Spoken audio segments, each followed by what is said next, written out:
Berdasar pada pengertian dan tujuan hukum tadi itu, maka juga menimbulkan pertanyaan lanjutan bahwa sebenarnya siapa sih yang membentuk hukum itu? Nah, dan juga untuk siapa sebenarnya hukum itu diterapkan.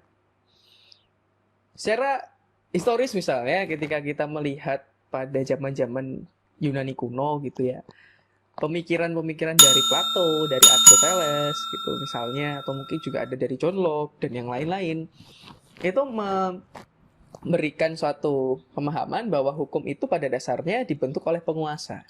Tapi penguasa ini siapa sebenarnya? Kalau dulu ketika masih banyak kerajaan di daerah-daerah dataran Eropa, maka penguasa ini adalah raja. Raja yang mempunyai hak utama untuk menyusun yang namanya hukum. Punya kewenangan utama menyusun yang namanya hukum. Tidak salah jika kemudian ternyata rajanya itu bertindak sewenang-wenang kepada rakyatnya. Karena di samping pada waktu itu tidak ada yang mengawasi pembentukan hukum, dan yang kedua, itu adalah hak mutlak bagi raja untuk membentuk hukumnya itu sendiri. Bahkan seringkali hukum itu dibentuk untuk menguntungkan raja saja dan merugikan kepada rakyatnya. Hal itulah pula yang mendasari Plato, misalnya Aristoteles dan yang lain-lain, John Locke dan yang lain-lain, untuk melahirkan satu pemikiran-pemikiran baru yang sifatnya lebih alternatif untuk menyusun sebuah hukum yang lebih mewujudkan keadilan bagi masyarakat. Nah, di masa yang sekarang, ketika suatu tatanan negara itu sudah terbentuk secara sistematis, maka penguasa dalam arti membentuk hukum itu sebenarnya atas nama negara. Dan negara adalah sebagai subjek. Tetapi apakah negara itu bisa berjalan dengan sendirinya? Tentu tidak. Maka dibentuklah yang namanya pemerintah. Nah, dalam hal ini kalau kita mendasarkan pada teorinya Montesquieu, tentu ada pembagian cabang kekuasaan, baik itu kekuasaan eksekutif, legislatif, maupun kekuasaan yudikatif, yang masing-masing daripada cabang kekuasaan tadi itu mempunyai peran dan fungsinya masing-masing. Nah, khusus dalam hal penyusunan atau dalam hal ini adalah pembentukan hukum, maka secara khusus ada pada kekuasaan legislatif untuk membentuk hukum. Sedangkan kekuasaan eksekutif itu juga lebih bertindak untuk menjalankan, dan kekuasaan yudikatif lebih ke arah untuk mengawasi jalannya hukum. Nah, dalam hal ini ketika dibentuk oleh kekuasaan legislatif, apakah sebenarnya kekuasaan eksekutif itu tidak boleh? Ya boleh saja.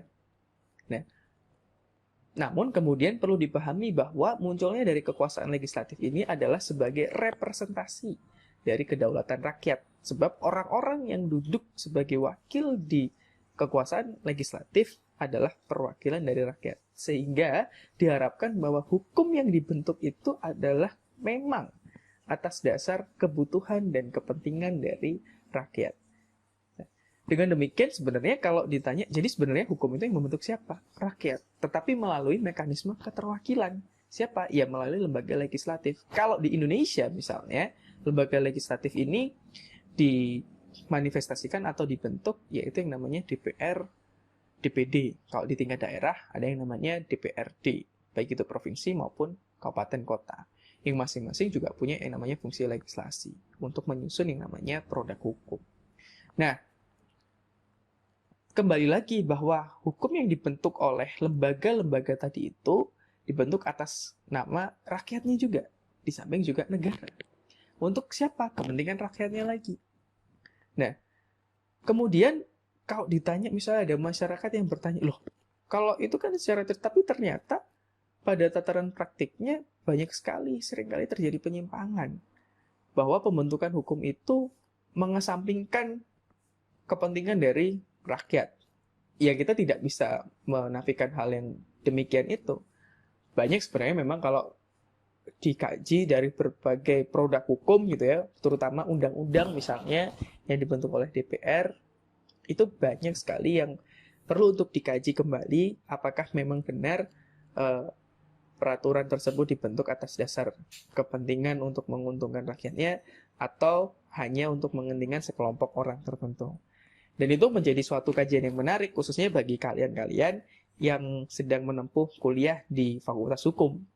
Akan menjadi suatu penelitian yang sangat bisa dijadikan referensi ya.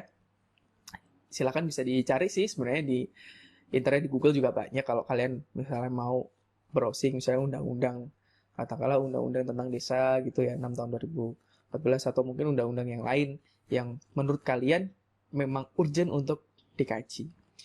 Nah, dari berbagai uraian tadi kiranya dapat disimpulkan beberapa hal, yaitu dalam memahami hukum itu jangan sekedar mengartikan bahwa hukum itu hanya terkait dengan pasal, tetapi lebih luas daripada itu, bahwa hukum itu adalah seperangkat aturan yang mempunyai daya paksa. Dan orang wajib untuk mematuhi hukum, khususnya bagi mereka yang tinggal di satu wilayah atau satu negara, maka wajib untuk mematuhi hukum yang berlaku di wilayah atau negara itu. Hal ini kemudian difungsikan atau bertujuan untuk menciptakan yang namanya ketertiban dan keteraturan di masyarakat, sehingga nantinya akan mewujudkan yang namanya kesejahteraan sosial. Nah, dan di samping itu penguasa, dalam hal ini negara atas melalui pemerintahnya, diharapkan juga mampu untuk menyusun suatu produk hukum yang mampu mewujudkan tujuan ketertiban, keadilan, dan juga kesejahteraan bagi masyarakat. Sehingga tidak ada lagi yang namanya hukum hanya untuk kepentingan tertentu, atau bahkan mungkin juga pemahaman bahwa hukum itu tajam ke bawah dan tumpul ke atas. Nah, saya pikir itu yang bisa disampaikan untuk sesi video kali ini. Semoga bisa memberikan manfaat. Silahkan komen apabila ada beberapa pertanyaan yang ingin diajukan, atau mungkin juga hanya sekedar memberikan jempol.